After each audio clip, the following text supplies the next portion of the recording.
I'm Mandy. Welcome to Soup Book Recipes. Today, I will show you how to make a proper Chinese dinner meal, which includes scallion chicken, a beautiful healthy soup, and rice. This will give you an idea of what a Chinese family eats for dinner regularly. I'll talk about the rules to pair dishes. Once you understand that, you can apply on your own. I will explain how recipes interact with each other so you can create an easy working flow and complete the dinner as quick as possible. A Chinese meal usually follows two basic rules. The first one is 营养均衡, which means nutrient balance. So when you pair dishes together, always consider the balance between proteins, carbs, and vegetables. Let's start with the proteins, which is the scallion chicken. I'm using 2 chicken leg quarters today. If you don't like dark meat, you can use the same amount of chicken breast. The reason I choose chicken leg is that the bones provide a nice flavor foundation for the broth. If you change to breast meat, you should use 5 cups of chicken stock instead of water.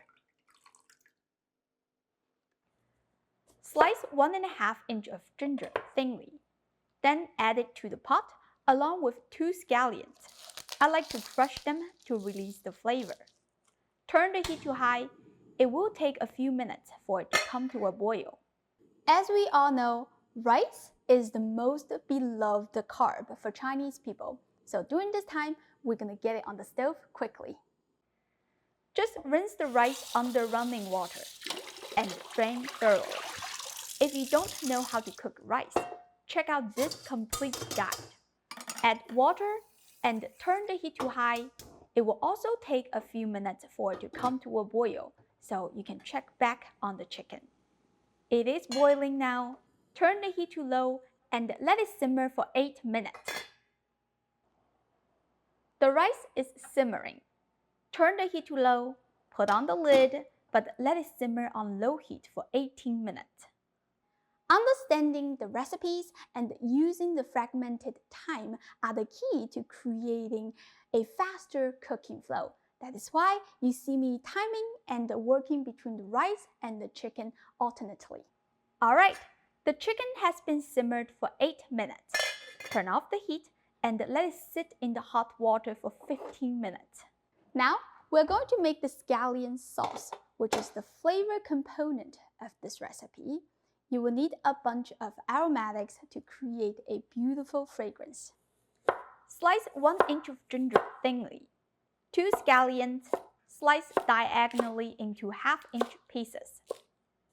2 shallots, discard the end and quarter them.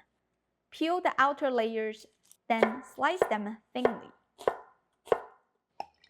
Add a generous amount of cooking oil to a saucepan, along with the ginger slices, scallions, and shallot. Stir over medium-low heat until the aromatics are golden. As I mentioned, there are 2 basic rules, and you may wonder what is the second one. That would be 色香味俱全, which means a perfect combination of taste, fragrance, and color. What we are focusing on now is the fragrance. Alright, it is golden and smells heavenly. Pour everything through a sieve. Add the oil back to the pan and reserve the crispy goodness on the side. To the saucepan, continue by adding 2 tablespoons of soy sauce, 2 tablespoons of oyster sauce, 1.5 teaspoons of sugar. Keep mixing over low heat until the seasoning is condensed.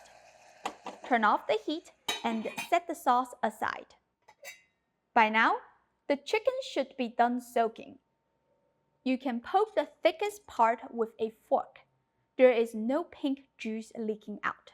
That means it is completely cooked through. We're going to shock it by putting it in an ice bath to stop the cooking process. Usually, I don't demo what to do with this extra chicken broth because I normally just share single recipe videos. However, you should always make the best use out of everything. So, we're gonna turn it into the soup of the day. Turn the heat to high.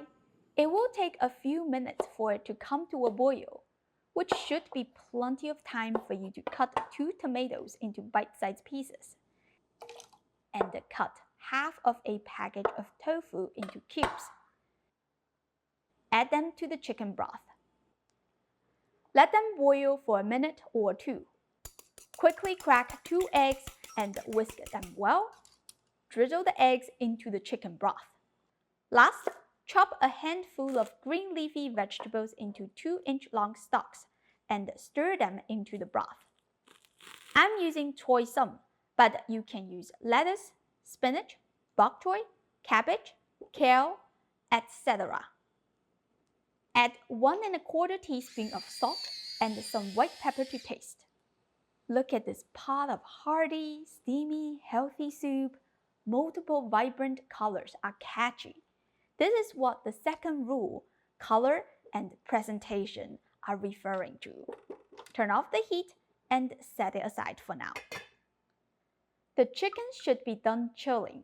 Take it out of the ice bath and use paper towels to wipe the excess water.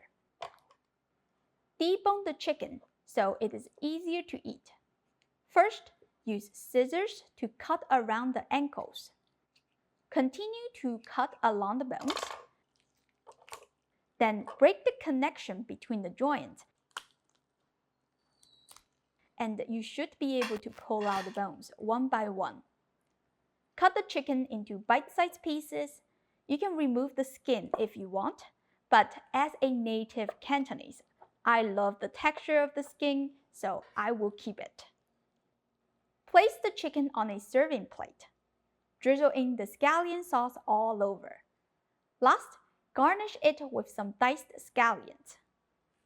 By now, the rice should be done.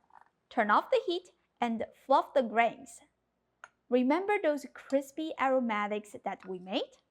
Sprinkle them on the rice, adding a beautiful fragrance and a nice texture. Here you have it, a complete Chinese dinner meal that includes perfect nutrient balance, enough to serve a 3-member family. It is delicious, healthy, budget-friendly, and easy to make. This may not look like a fancy feast, but sometimes simple home-cooked dishes are the most touching. In my family, we like to drink a little soup before and after the dinner. We believe the soup will fill up some space in your belly so you don't stuff yourself 100%. It is also comfortable, which will smooth out your stomach and help with the digestion. Some of you are probably wondering, where's the dessert? Well, unlike Western cuisines that serve ice cream, chocolate, and cake after dinner, we are fruit lovers because it's light, refreshing, and healthy. I hope you give this a try soon. As always, don't forget to like and subscribe to my channel for more easy and authentic Chinese food. Thank you for watching, and I'll see you next time. Bye!